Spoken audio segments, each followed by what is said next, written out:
What's going on, guys? Minnesota here. In today's video, if you haven't guessed by the title, I am listing out my top favorite albums of 2024. These were the albums I listened to the most or found particularly profound that released this year. As always, make sure to check out my other top 5 video games and movies lists that I have out. Without further ado, let's get into it. Number 5. Songs of a Lost World, The Cure. Starting off the list, we have Songs of a Lost World from The Cure. The Cure, legendary British rock band, released their first new studio album in over 16 years, and to say it was well worth the wait would be an understatement. I've been what I'd call a distant fan of The Cure. I've listened to Three Imaginary Boys, Wish, Disintegrate, etc.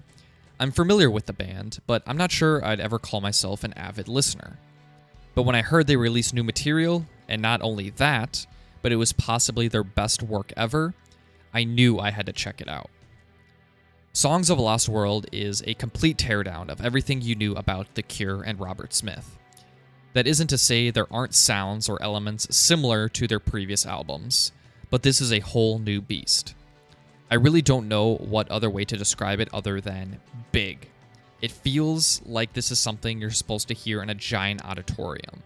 It just fills up so much space, and I love it. If this is the last material we ever get from The Cure, know that they ended off on a bang, and probably one of the best final albums of any artist ever in history.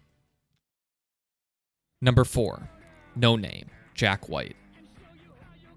Continuing into the number 4 spot, we have No Name by Jack White. Jack White, the iconic musician known for his work with the White Stripes and as a solo artist, continues to push boundaries with his garage blues rock album, No Name. In recent times, I've come to appreciate a lot more of Jack White's work. Boarding House Reach in particular was one of my favorite albums from the past decade. White's latest entry, No Name, is an amazing blues rock album with deep, rich sound that I loved listening to in 2024.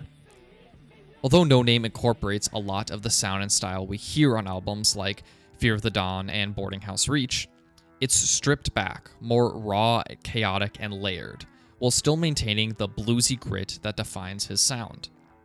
If No Name is any indication of where White is heading for the future, it's clear he's not just coasting on his legacy. He's still carving out new terrain in the musical landscape.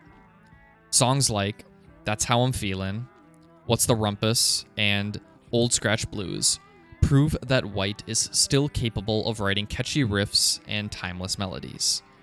I'm disappointed I missed seeing him live when he came through Minnesota, because I know seeing some of these songs in person would have been an amazing experience. Number 3. King of the Mischievous South Volume 2, Denzel Curry.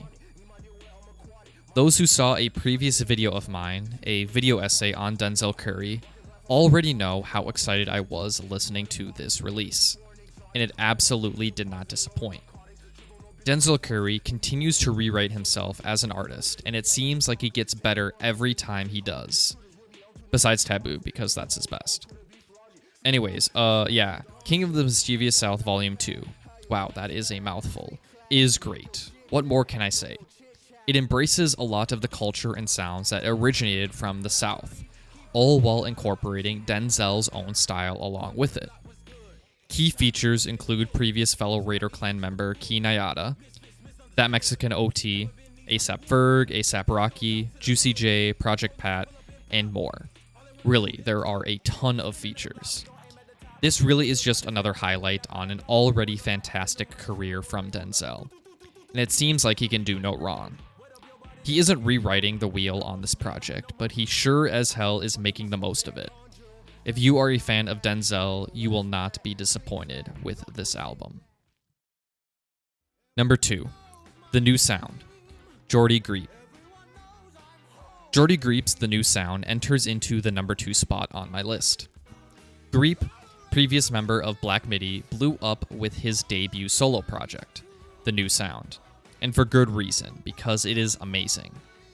Griep is definitely in a class of his own when it comes to music. His fast-paced jazz rock, combined with the strange and unsyncopated lyrics, creates something I dare say is magical.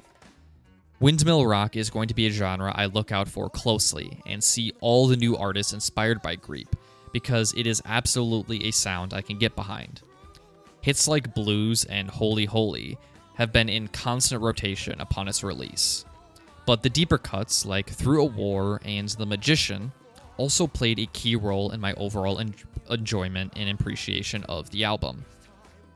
Geordie, in general, is a bit of an anomaly when it comes to the music scene that not everyone will be able to get into, which I totally understand. But I really think his innovation in style and sound is going to spawn a brand new generation of similar artists, which I can't wait to see happen. And finally, number 1, Plastic Death, Glass Beach. Solidifying itself into first place, we have Plastic Death by Glass Beach. Glass Beach is the only artist on this list I got to see live this year, and what a performance it was seeing songs like Puppy, Coelacanth, and Bedroom Community live was an absolute blast.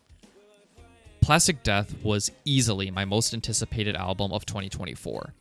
I loved the first Glass Beach album, titled The First Glass Beach Album.